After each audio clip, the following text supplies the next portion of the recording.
Sa new update ng Messenger, maaari na natin malaman kung may nag-open ng ating Facebook sa ibang device. Mahalaga ito na malaman natin, lalo na sa mga OFW na nagtatanong kung paano nalalaman ng mga amo nila ang mga activities nila sa Facebook. Baka sakaling makatulong ito, idol. Open natin ang Messenger at i-click natin ang 3 lines sa itaas. Click natin ang Settings. Swipe natin hanggang makita natin ang Account Center. Pagkatapos, click natin ang Password and Security. Click natin itong nakalagay na Where Your Login.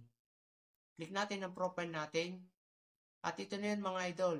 Makikita mo kung saan mga gadget nakalagin ang Facebook mo.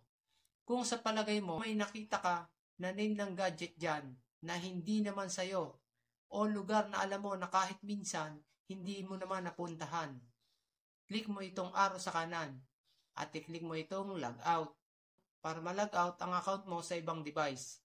At syempre, pagka-logout mo, palitan mo na din ang password para hindi na niya mailagin pa ulit ang account mo. Dahil habang nailalagin niya ang account mo, magagawa niyang malaman ang mga activities mo sa Facebook.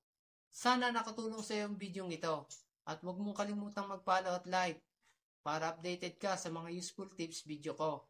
Maraming salamat sa panonood.